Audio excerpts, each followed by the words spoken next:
welcome to my channel, Our Cozy Colonial. This channel is all about taking your house and making it into your home. And for today, that means giving some cleaning inspiration. Our house definitely gets messy, and today it's the morning after a few days of not really keeping up with things around the house. It was beautiful fall weather where we live, and we went out and we enjoyed it. And I think that that's a great idea. You know, when you have a season that is just beautiful and you've got a great opportunity to go outside and enjoy that season, or maybe you have other obligations, you know, it just happens sometimes that you don't get to the housework, to the dishes the way that you want to. But unfortunately, they are still waiting for you. So this video is all about inspiration to help you tackle those things that you haven't been able to get to for the last few days. So starting out, I've got a dishwasher that is clean, but it definitely needs unloaded so that all of the dirty dishes in the sink have a place to go. So I'm starting out by unloading the dishwasher and getting everything put away. Now, I typically will have my kids help with this, especially for their bowls and silverware, but in today's video, I'm just going ahead and kind of getting it all done because I have a lot that I want to accomplish, and they're outside playing, and like I said, it's beautiful fall weather, so I think it's okay. You know, sometimes if you just wind up doing it yourself, sometimes it just what makes sense. So I'm gonna go ahead and get the dishwasher unloaded, and then it'll be time to get rid of all the dishes in the sink and then move on to the rest of the kitchen. So one thing I've noticed when it comes to keeping our kitchen organized is I think it's really helpful to have the dishwasher clean in the mornings. I try to have it clean in the mornings and unload it. And then if you have a open dishwasher, you can put your dishes in it as the day goes on. I think that that has really helped out with kind of our workflow in the kitchen. Now there are days where we have not enough dishes, it doesn't make sense to run it at night, and there are days where we have too many, and you know, maybe there's a baking project or something like that and I run it a little bit earlier. But a lot of the time the goal is to try and run it at night and then unload it in the morning.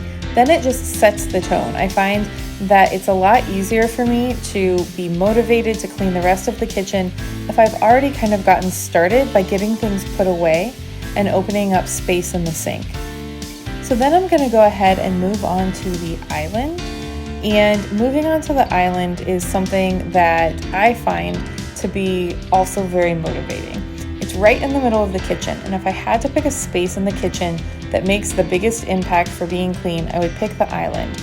Now, it also takes a lot of abuse. It's where we almost always eat, so there's always spills and crumbs and milk rings from cups, and just, I don't even know what sometimes that make it on the island. So it does require the most frequent attention. It's also where, as you could see, you know, we had a stuffed animal from breakfast, and we don't really ever bring stuffed animals to breakfast at the island, but apparently today we did, and that's just real life sometimes. So I have really found that if I can get the island clear, it also serves as motivation to work on the rest of the kitchen. And if there's not enough time to get to the rest of the kitchen, it's still going to make the next meal a lot easier to come in and be able to sit down and have the space that you want to eat at be clean and ready to go.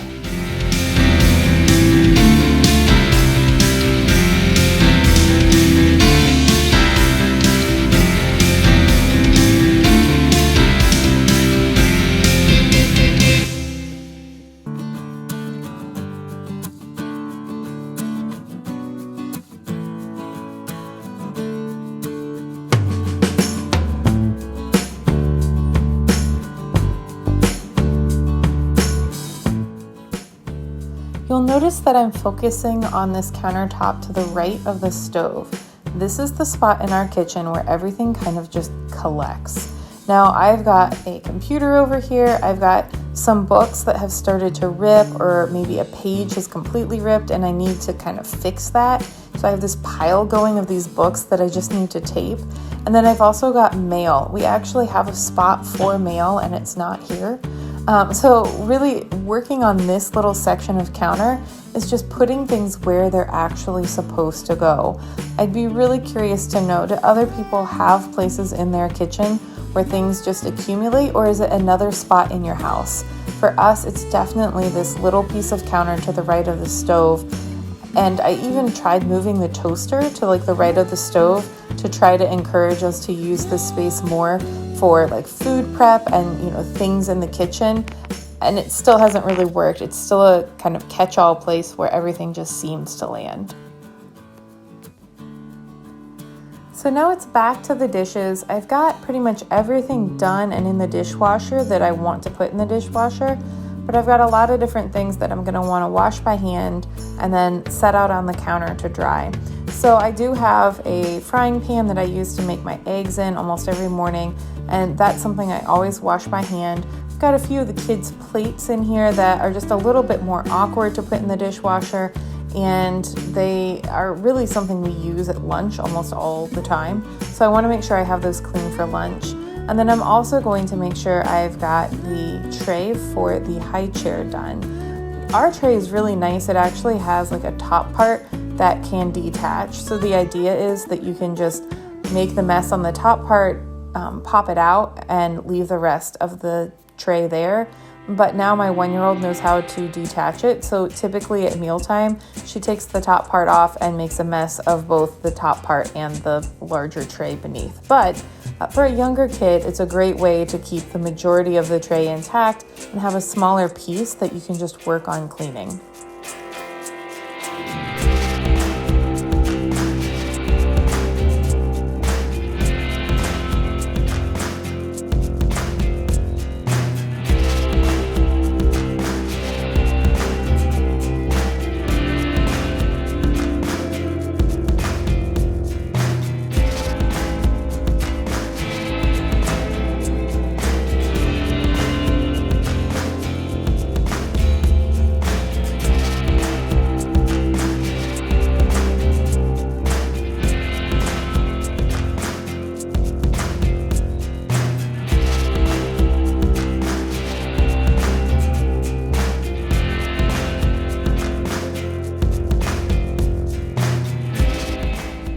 Now I'm doing this video in the morning.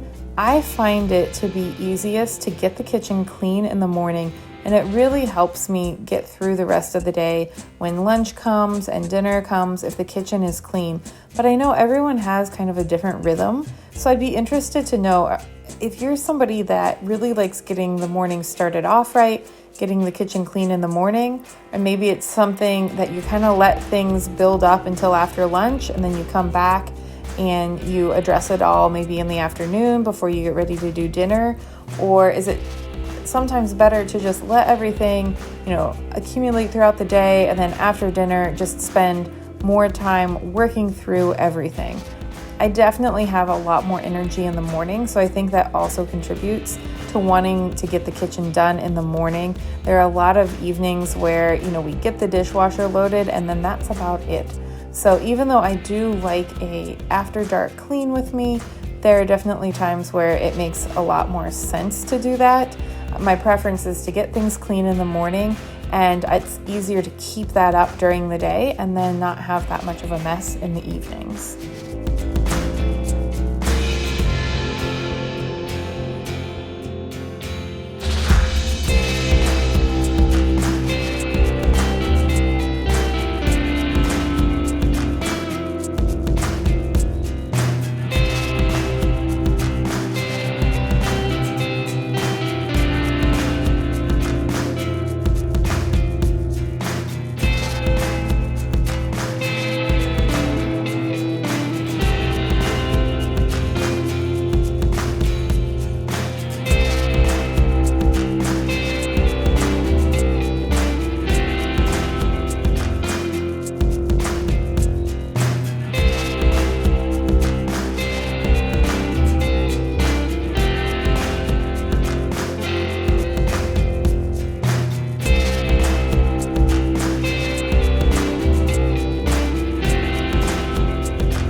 So I'm gonna go ahead and now I have a microfiber cloth and I'm gonna wipe down all of my cabinets and the drawers and then my stainless steel appliances.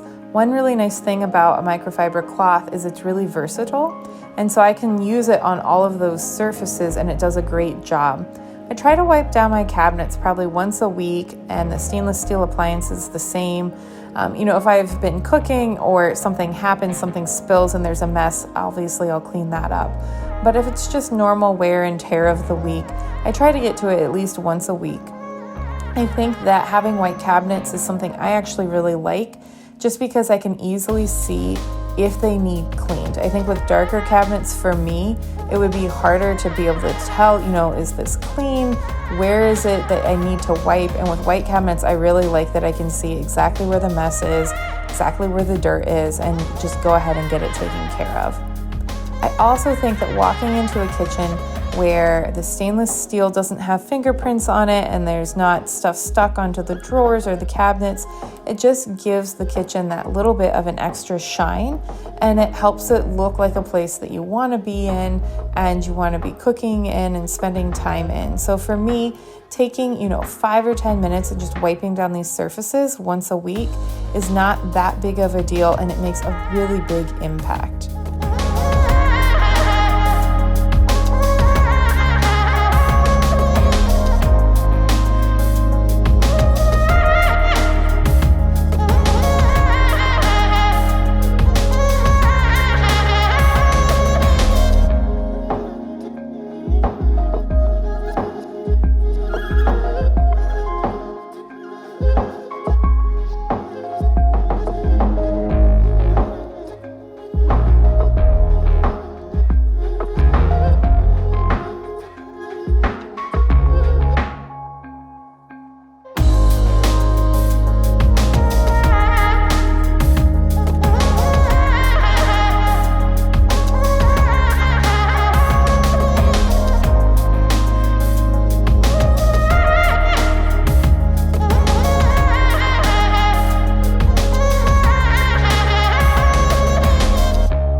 So now I'm finally getting into kind of the last part of getting the kitchen clean, and that's the floor. So if you haven't heard the tip before, I'll definitely go ahead and share it here. You want to work from like the top down. So you don't want to do your floors and then do your cabinets or your countertops and just take that mess and have it spill onto the floor. So I always try to work from the top down as well, getting the cabinets clean and the counters clean, and then finishing up with the floor. Now, there are lots of times where I'm just cleaning the floor just because it needs it. I have 3 little ones, and really most days I should pull this vacuum out at least 2 or 3 times a day, pretty much after every meal. And then there are some days that we haven't even had a meal and somehow there's a mess on the kitchen floor, whether it's from a craft or, just a mystery, whatever it may be. So I really have loved having this handheld vacuum that is just, a chargeable vacuum. I do have a vacuum that has a cord and I use it upstairs, like on our carpets. But for here down in the kitchen, I really like having the handheld vacuum. We also have like a robotic vacuum that you can, start and it can clean things, but it's not super quick and it's not very easy to keep it just in the kitchen. And it's really the kitchen area that needs the vacuuming multiple times a day. So for vacuuming the kitchen area multiple times a day, I really like the handheld. Now, I am doing this video in the morning, which has a lot of perks. And one of them is that when you have that morning light, you can really see where the floors need a good mopping. And today, it was very obvious that the floors definitely were due for a mopping. I don't mop the floors every single day, although I am sure that I could definitely get away with it. But when I look down and I can tell that they need a mopping, that's kind of how I decide when I'm going to do it. We don't have pets. We used to, but we don't anymore. So that does help kind of minimize the amount of mopping that needs done. But still, with 3 kids and one of them still being in a high chair, obviously we do have a lot of spills and a lot of things that need mopped up. So to wrap up this time of cleaning the kitchen, I'm going to go through, I vacuumed, and now I'm going through and mopping. My mop actually has this really nice attachment that comes right off of the handle, and if you have anything kind of stuck on the floor, you can just pop the attachment off, scrape on the floor. It's kind of like a silicone type of material, and it really helps get that stuff right off the floor. So now these are just some very satisfying shots of what the kitchen looks like cleaned. I hope that you were able to get some inspiration for cleaning your own kitchen or tackling whatever chores you had to do, whether it's in the morning or the evening or whenever it may be. And I hope you have a wonderful rest of your day.